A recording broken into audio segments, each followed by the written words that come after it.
Dober dan, lepo pozdravljeni na predstavitvi poslanice papeža Frančiška za 54. svetovni dan miru z naslovom Kultura skrbi kot pot miru. Papež se v svoji tradicionalni poslanici za svetovni dan miru ni izognil hudi zdravstveni krizi COVID-19, ki je zaznamovala leto 2020 in celotno človeštvo, kar je še poslabšalo med seboj močno povezane krize, kot so podnebna, prehranska, gospodarska in migracijska. Naj spomnim, da na te krize papež opozarja že ves svoj pontifikat, ter povzročilo hudo trpljenje in stiske. Mislim predvsem na tiste, ki so izgubili družinskega člana ali ljubljenega človeka, pa tudi na tiste, ki so ostali brez dela. Posebna misel velja zdravnikom, medicinskim sestram, farmacevtom, raziskovalcem, prostovoljcem, bolniškim duhovnikom ter osebju bolnišnic in zdravstvenih ustanov, ki so si prizadevali in si še vedno prizadevajo, da bi bili blizu bolnikom, da bi lajšali njihovo trpljenje ali jim rešili življenje, v uvodu zapiše papež.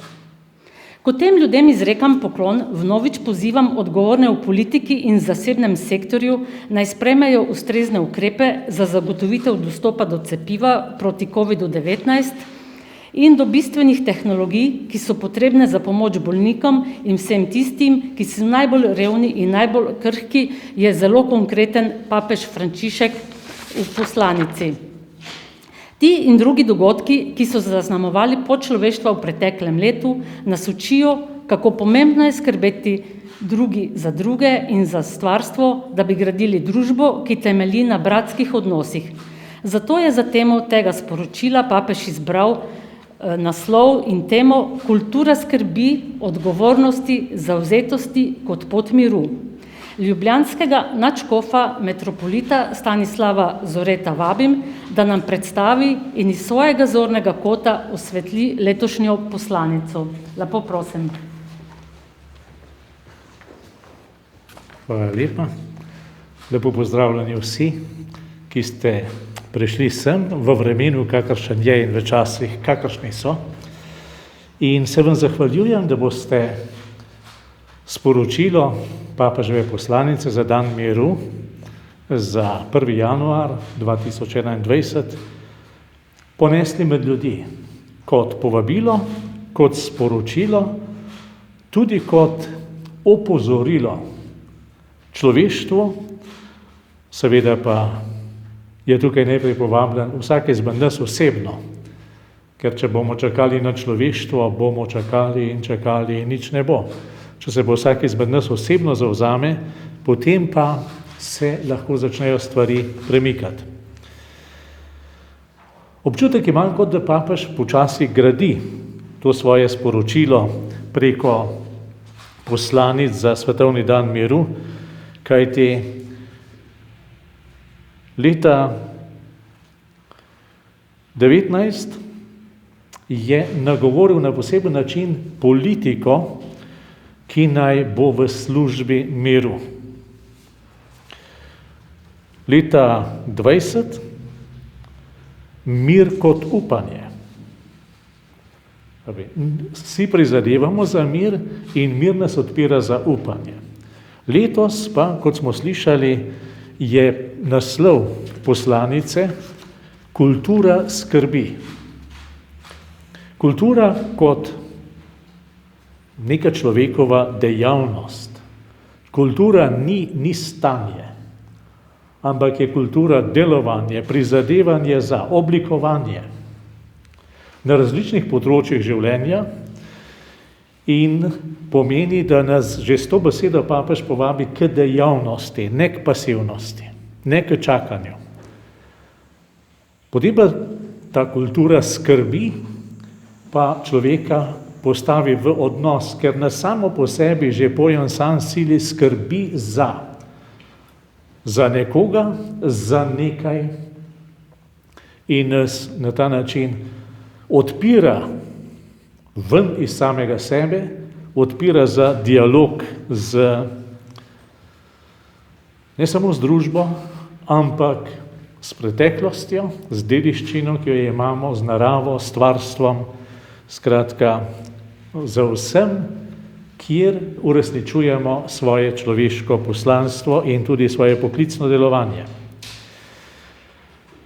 Začne papež graditi z božjo skrbjo, da ne bi bili mi izgubljeni, da ne bi razmišljali, kako naj ta skrb izgleda, kaj ta skrb je. Začne z božjo skrbjo najprej za stvarstvo, ki ga zaupa človeku, skrbi za stvarstvo. Potem preko postave, ko Bog s postavo poskrbi za družbo, za medsebojne odnose.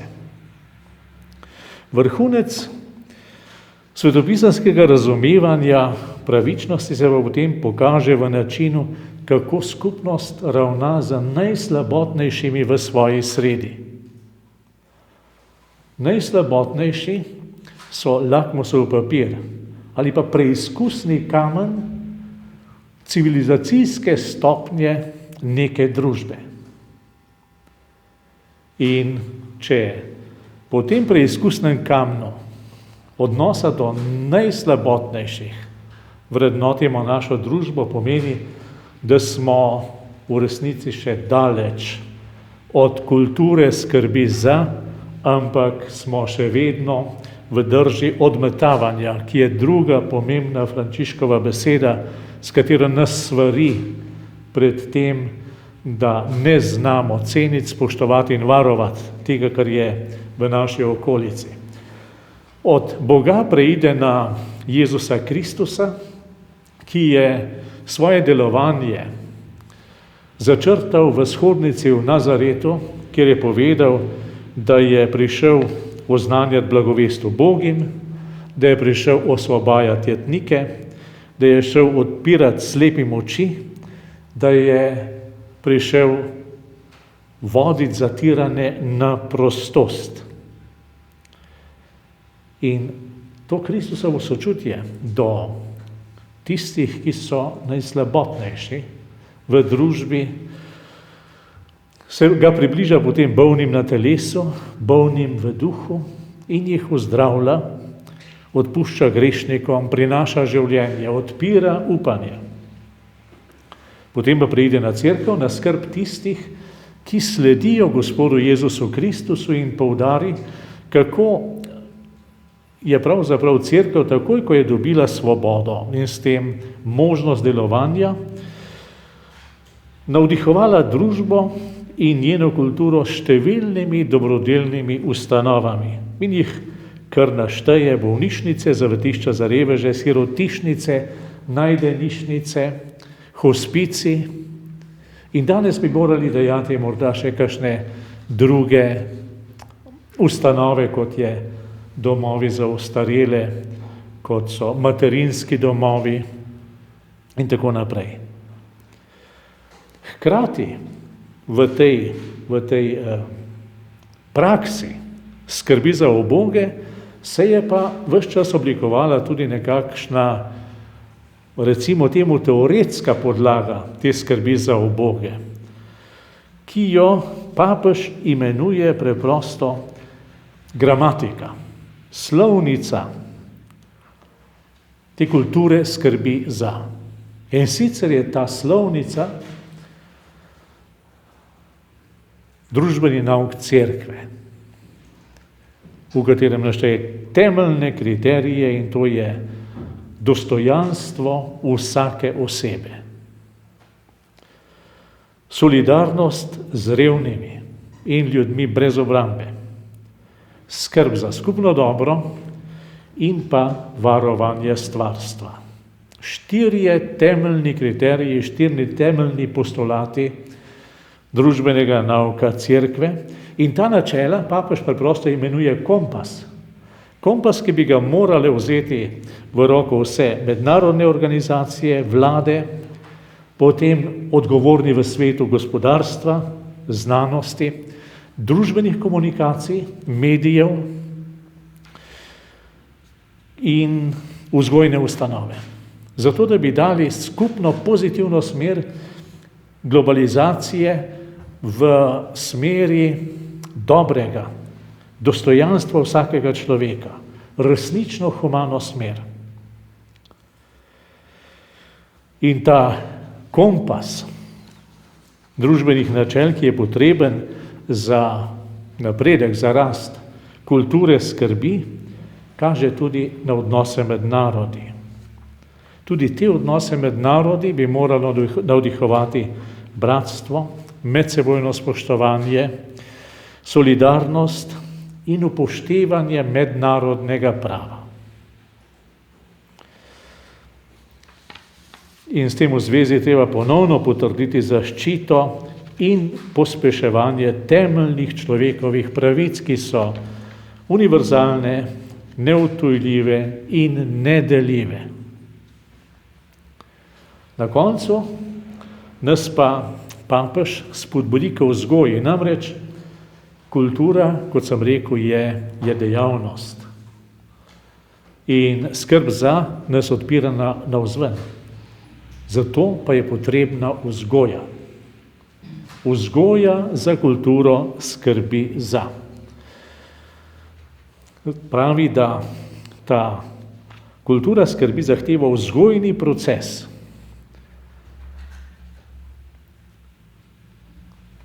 In ta vzgojni proces poteka na različnih ravneh in bolj ali manj skozi vse človekovo življenje. Začne se v družini, nadaljuje se v šoli in na univerzi, potem je v vseh mednarodnih organizacijah vsakega ljudstva, potem verske ustanove, verstva, voditelji verski, nevladne organizacije, vsi morajo vzgajati sebe, da potem lahko vzgajajo okoli sebe, okolje za kulturo skrbi za.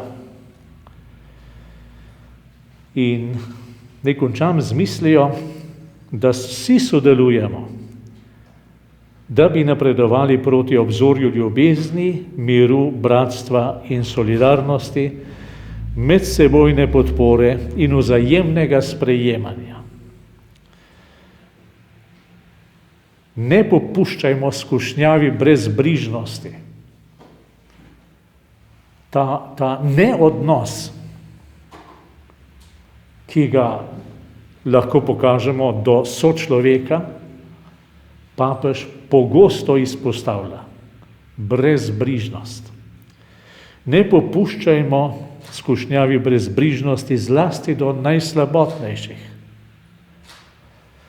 Je potem čudovita beseda, ne navadimo se pogledati stran. To mi poznamo od znotraj. Vsaki svoje osebne izkušnje.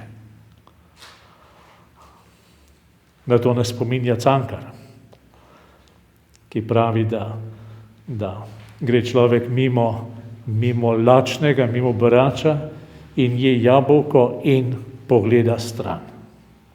In pravi, takrat si ukradel, takrat si tat.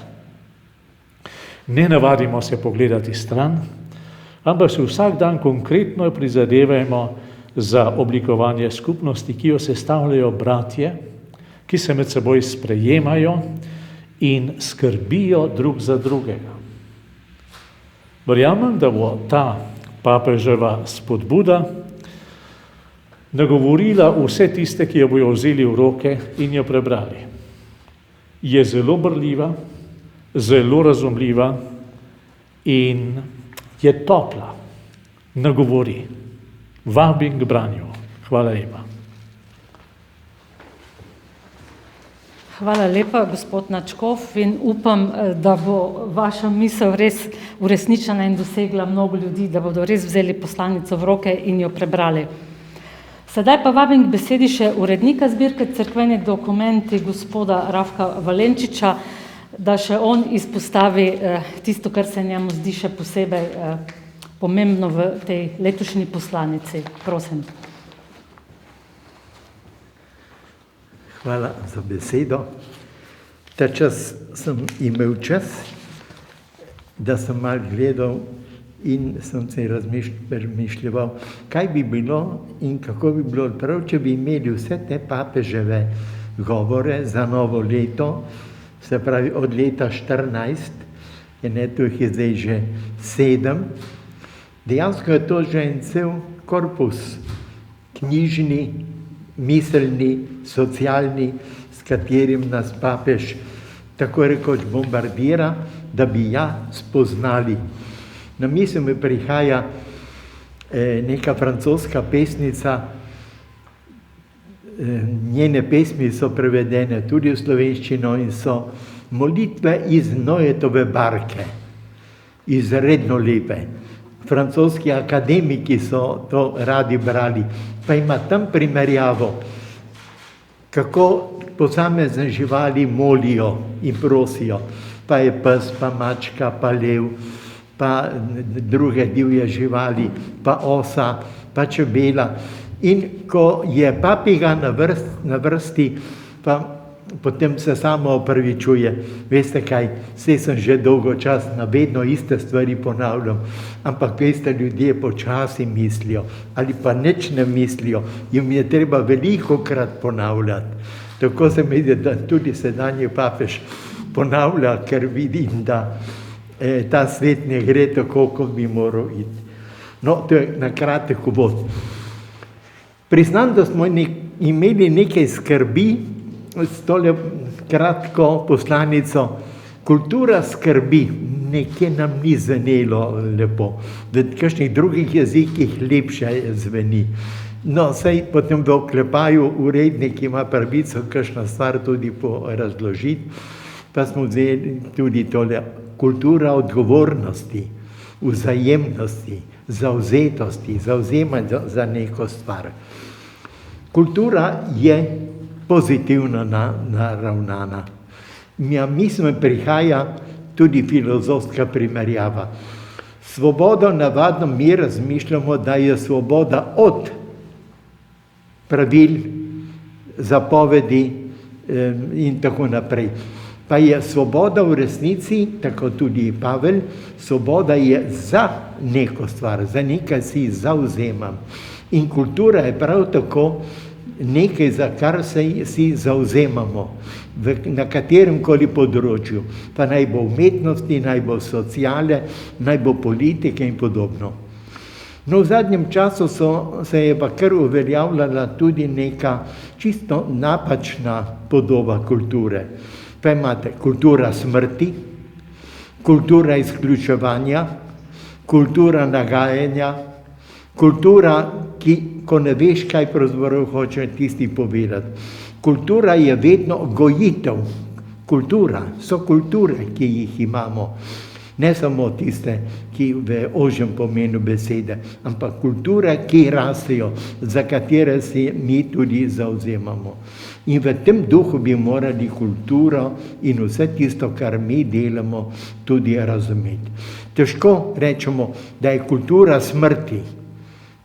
Ali pri nas kultura izključevanja, se veste, na kaj mislim to v družbenem življenju. Ne sodelovanja, ampak izključevanja, kar je za vsako politiko pogubno izključevanje. Ti moraš pridobivati ljudi za to, da skupno delajo za isto dobrino. In v tem duhu je treba razumeti tudi to papežovo letošnjo poslanico. Tudi skrbeti moramo za skrb, morda je to tautologija, ampak ravno to, prizadevati si stalno, ne samo eden, ampak v skupinah, v družbi, v različnih političnih in tudi drugih dejavnostih.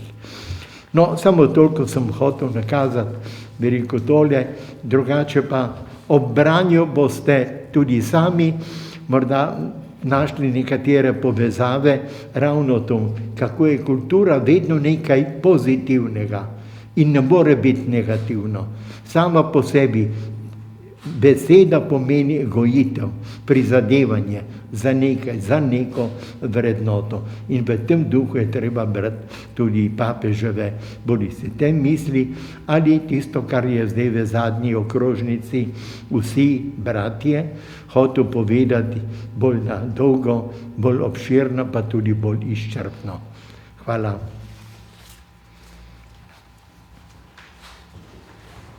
Hvala lepa. Na pragu novega leta spoštljivo pozdravljam voditelje držav in vlad, odgovorne v mednarodnih organizacijah, duhovne voditelje in vernike različnih verstev, ljudi dobre volje. Vsem želim, da bi v tem letu človeštvo napredovalo na poti bratstva, pravičnosti, miru med posamezniki, skupnostmi, narodi in državami, je zaželel ob koncu v poslanici papež Frančišek. Njegovim željam se pridružujemo tudi mi.